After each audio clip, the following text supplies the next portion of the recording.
In today's episode, I get to hang out with one of my good friends and clients, Scott. Now, Scott and Maddie are a couple who've been on this journey with us for the last couple of years. And what's really important about their journey is not the fact that they've already got now 4 properties in their portfolio, but it's really a story of reflection, really making sure that you move into solution focus mode and start powering your head with a portfolio that the best decisions can be made with towards the tail end. And this is what Scott and Maddie's journey's on. It was starting with a journey where the assets in the portfolio weren't doing their thing. Units, backyard, comfort, thinking of things that drive them. But even when you fast forward 10 years, give it the time that a property should deserve to show itself in performance, it just didn't. However, later on this journey, a family home combined with multiple investment purchases through us, things changed rapidly for the better. Scott and Maddie have had a really special journey now where I've no doubt that they're set up for long-term success, and from their plans and reviews of their plans, it's clear that this is heading in that direction. So in this episode, I have Scott join us on the InvestorKit podcast, talking about some of his learnings, his reflections, looking at from a perspective of going at it himself versus having a team, and how that team came together to make some pretty special results and getting in properties in some of the best performing cities in Australia over the last couple of years. There's also a couple of key learnings that I took here from his ability to reflect and make solutions to ensure that he gets to their goal together as a family, but also a few here that will make you realize that it's not the end of the world when certain performing assets don't do their thing, or when there's a lot of time in between purchases and things come up on the personal front, which are pretty special milestones that should be celebrated as well. So on that note, check out this episode. You can hear from a really nice and humble dude who's got some great experience now investing and had some pretty phenomenal results. Scott and Maddie, thank you again for joining the show and tune into their story as clients of InvestorKit and multi-property investors. Now, if you're checking out this episode and you're thinking to yourself, hey, I'd love to get in touch with the team at InvestorKit to experience something similar, fix any portfolio that you've got and turn it into a high-performing one, or you're about to start a portfolio and you want to make sure you get it right from the get-go. Or lastly, you're already an investor with multiple properties and you just want to scale it to new heights. It's quite simple to do actually. Reach out to the team at investorkit.com.au. You can request a free consultation where we'll get a chat to share more about our services, learn more about yourself, and see if we are able to assist, as well as walk you through a presentation that takes you through our research process, our strategy to scale, the back-end tools that we apply to help people map out their portfolio, and even a goodie of our due diligence checklist so you can see what's really behind the scenes of all the bullet points that we check. That's all available as part of a full consultation with our team, and having that first initial chat, we'll see if that's a fit, and we'll go from there. For now, you can tune into Scott and Maddie and see how Scott's journey has unfolded from 0 to 4 properties. Take care.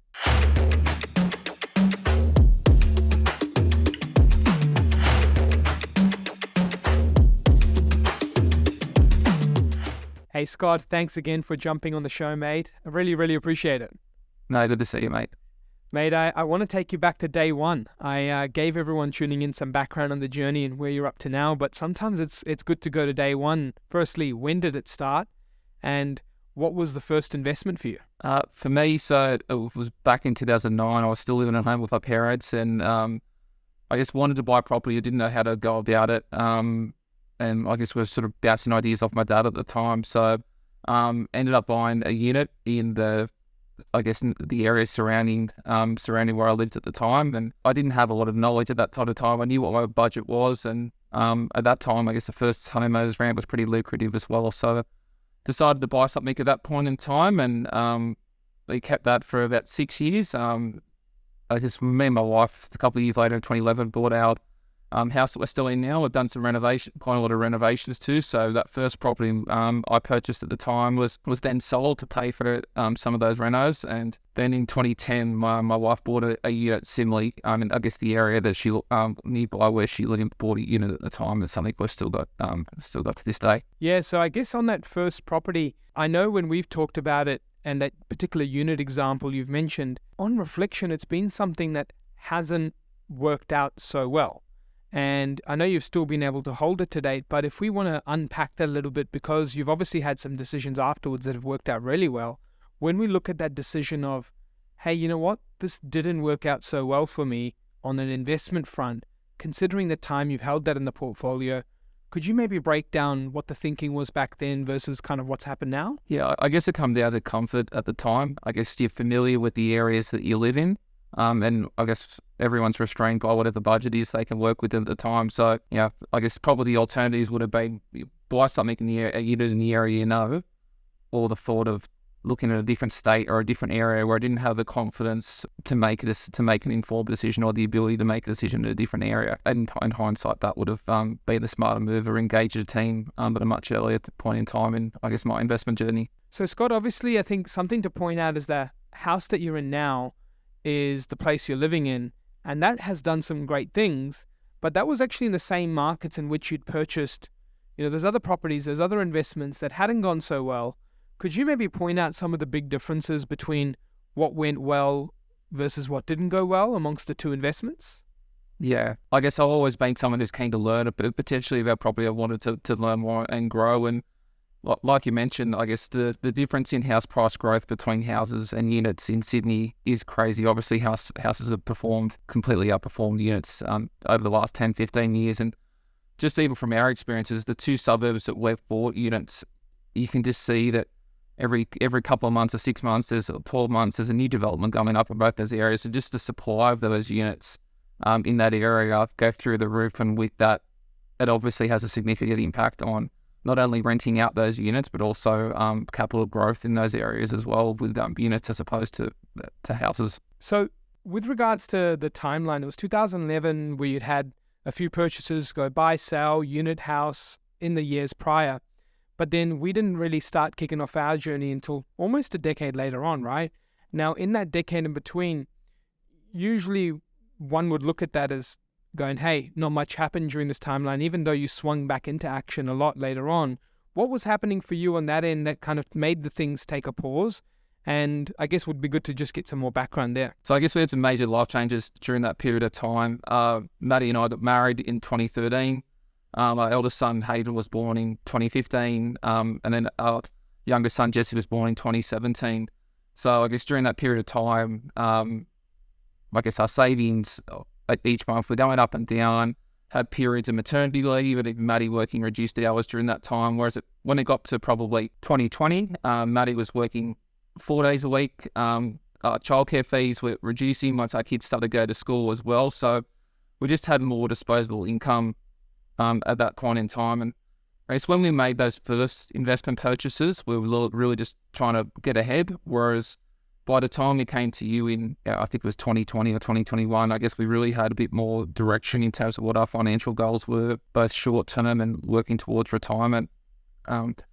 As we'd reached out to another business to get a property plan done, they were quite good in terms of mapping things out in terms of what we needed to achieve in terms of purchases and capital growth and rental returns over that period of time to make sure that our retirement goals were, I guess, met at that point, at that stage. So that was at the point we reached out at that stage. Well, you know what lesson that gives me straight away is that it's actually a really good lesson for people to look at it and go, two things. Number one is you can make some moves that maybe haven't gone as well and take a moment to reflect on them and be able to pinpoint what went wrong, which really sounds like that's what happened for you guys. Yep. But then number two is that you can actually use that gap. And if there are other things in life, it's not all about property investing every single year of our life, right? Yeah. And you showed that you can go and tick some of those amazing personal milestones off and then take a moment to reflect and go, hold on a minute, we've made these amazing milestones happen, but now we want to spring back into action. And this is where you start getting a team around yourself from building out a plan, starting to purchase more properties. What was the big driver for you? What was the gear change for you and Maddie to go, hey, we as a family now really want to kick this into gear? I guess I mentioned that we had more disposable income at that point in time. And we were living effectively the lifestyle we wanted in terms of we were doing the things we wanted. We were still able to have holidays together as a family. So I guess we never wanted to compromise our lifestyle too much in the short term. But in the end, we had the ability to make decisions that could assist us in the long term and potentially support our kids along the way as well. So I think just having that awareness that we're in a position where we can do something and make our lives better in the future while not compromising the short term as well, really made that decision that we wanted to move forward and I guess jump ahead of the pack if we could. Yeah, and so with this conscious decision, you decided not to be on the journey yourself either, right? Post this planning, you and I had worked together to purchase 2 more investment properties. What made you feel, looking at it, that now was the way to go in terms of getting professionals involved around you versus doing it yourself? Yeah, I guess it's just that, I guess it is the time, and it's also been realistic as well. I mean, try to research or do the work in other markets. One is time consuming, but also it's having that awareness that and that insight to know that I'm not a specialist in real estate, and that you pay that money up front to work with specialists, but the I guess the savings or the profits you make in the long term heavily outweigh that initial upfront cost. And I guess it's just about learning. It's just about learning from your mistakes. Obviously, it didn't work well the first time around, and not to say it didn't work well, but we didn't get the best result the first time around. So it's just making sure that, I guess, you get the best team around you to give yourself the chance of, I guess, the best possible outcome. Well, what you've shared with me is the most important thing that many investors often miss out, and that's reflection. It's about, where's my strengths, where's my weaknesses, where's my direction, what goals do I want to hit? Do I have the tools, capabilities, time, resources to do that? And if not, how do I make it happen so I do? And that's a really powerful trait that very few investors have, where you obviously, self and Maddie, really turned on. Now, reflecting on these last 2 purchases we've made, they've happened pretty quickly, which now takes your portfolio to a portfolio of 4 properties and really heading towards that direction in terms of the goal that you'd set and the plan that you'd set. With these last 2 properties, what are some of the biggest things you've learned on the journey that are maybe important versus not so important when it comes to picking a property that maybe you didn't really think of before working together? Probably just the amount of data that's available. I guess I was blown away a little bit with, I guess, when we first made the presentations of what areas you're potentially recommending that at any given point in time, and what are the drivers of promoting growth or promoting better rental incomes. I guess I was still a little bit rigid, I guess, when we first met, and I always thought that we were looking at a capital city purchases. That's the path I wanted to go. And as it turned out, I guess the first property we bought was in Adelaide, in that sort of metropolitan area. But I was open to regional purchases based on the information we got. So probably the first bit is just the amount of data and information available that specialists like yourself in the field have access to, that someone like myself would never be able to get my hands on, or never have the knowledge of being able to put it all together and make sense of it all. It sounds like whilst there's that element of data that can sometimes be a complex field, at the same time, it sounds like data's actually simplified the journey for you, because, when you look at it, the bedrooms, the bathrooms, the materials, the land sizes, they're all so different in your home versus each of these investments are also different, capital versus regional, where it sounds like when you go back to the earlier 2 investments, which were units in Sydney, it felt like the criteria for them perhaps might have been the opposite. Would you say that's the case in terms of a certain look, a feel, a suburb that you wanted to hit? Could you maybe walk through the criteria you had then versus the criteria you have now? I guess the criteria back then was just an area that I knew well enough that we could inspect and keep an eye on. Yeah, and it was probably almost like a convenience factor at the time. It's or a comfortability factor, whereas now it's really look at what are the drivers of certain areas that are going to promote solid growth year after year, or solid rental returns year after year. So I was more data driven rather than probably emotional convenience driven, I would say. The favorite thing you said then was keep an eye on. How many investors say that? But honestly, do you really keep an eye on a property when it's in your portfolio? How often do you drive by Rose Hill and just go, let me have my eye on this place? Unless I've gone to the races, I'll probably have gone past it once, I could say. No, it's a really good point. And on that note, have you gone past or actually visually inspected or seen the 2 investments that you've bought? Because that's something that many people feel like they have to do when buying interstate. Was that the case for you? No, and it honestly hasn't been on our radar. I mean, we've had COVID in the meantime as well, but no, it's definitely not something that I've thought I've needed to do. I mean, the real estate agents that have been engaged for us keep us well informed, so I don't feel like there's a need for us to keep an eye out on things.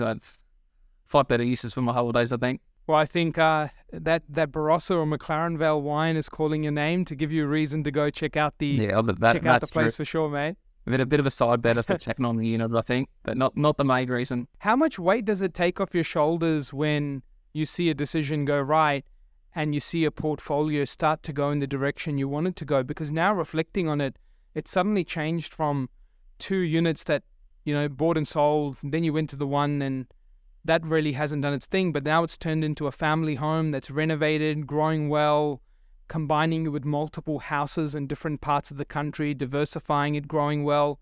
Firstly, I guess, how much weight does that take off the shoulders and knowing that you're heading in the direction of the plan?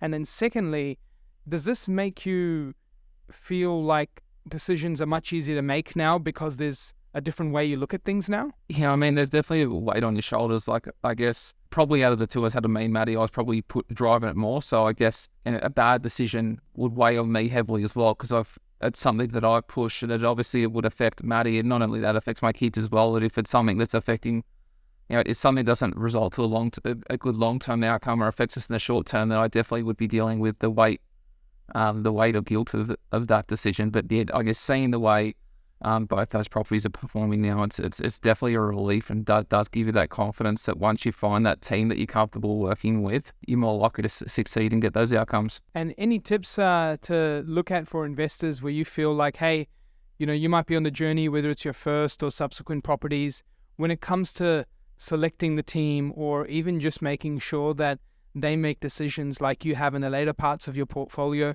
What are some of the biggest tips that you'd give to investors on their journey? I guess there's a lot of people spruiking their services, so it's I guess it's probably firstly I'd probably just reach out with family or friends and know if you've had anyone else that's been in this position or in a similar position and had success. So probably word of mouth through family and friends would be probably the first option I go down. I mean, when we first spoke, it was a bit of a sort of cold call, and I thought I'll give this bloke a call and see how things go. And I guess the first meeting just went really well. And sometimes I guess you got to trust your gut feel a little bit. And like I said, for me, a lot of it come back to the data and the information you're able to present at that first interview, and making sure that you've got an understanding of what our goals and circumstances are. Like, I'm sure you work with a wide variety of people, and they've got all different goals that they're trying to achieve, but making sure that you've got a plan, or you're trying to work to what our individual goals are, and tailoring your services to that, I think, is very important. Well, last question from me, mate. Imagine it's the session going in and before,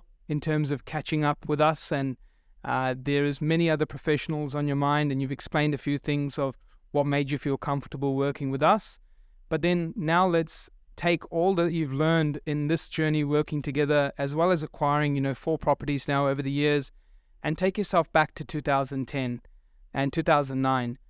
If you were to say an investor is in the similar shoes and wants to make the best possible decisions at that point, and you go, hey, here are my top couple of things that I'd avoid or make sure I focus in on, what would they be in your opinion? I guess the first thing would be to know, what's the goal you're working towards. So whether that's short and long term, I think it's much easier to get an outcome when you know what goal you're working to originally, and looking what your own strengths are internally to begin with, and what your own weaknesses are, and where there's information, I guess where there is a bit of a skill gap there, just making sure you're getting specialist advice. I mean, for us, I guess it took us probably close to 10 years after our first purchases to make 2 more purchases with you, and obviously that set us back to a degree, but I think just having that specialist advice is critical. And working with you, you had such a big team working around you, and everyone that you engage, from pest and building inspectors to conveyancers to real estate agents, everyone was providing that same level of service as well. So buying a home can be quite stressful at times, and I guess it's stressful at all times, but I mean, it did take a lot of pressure off during that period of time, especially when people are trying to maintain their jobs and family life and whatever else they've got on. Knowing that a lot of the communication, a lot of that process is taken care of, and for the most part, it's just, hey Scott, I've got an update here for you. This is where things are at. That's really good. Thanks a lot off. Well, I think there's definitely no shortage of tips there in terms of just reflection and being able to look at the best decisions that worked out well, the decisions that didn't, and how you really made sure you didn't get too stuck into that, and actually just progress from having a team around you, setting the right plan, and most importantly, taking action. One thing that many might forget is that the years that you really ramped up the activity in recent years were also the years that many were paralyzed, frozen, not sure what to do. Should I do something? Should I not? There's so much going on in the world. which I think the biggest thing to me makes importance of a plan and also being able to reflect in action from there. So Scott, you and Maddie have had some phenomenal success now in the investing space, and I've no doubt that it will continue to go really well. Thanks for your time today, and appreciate you sharing the journey, reflecting on it, what worked, what didn't work, and most importantly, how to get ahead now with the knowledge that you've gained on the journey. Thanks again. No worries, mate. Appreciate your help. Chat soon.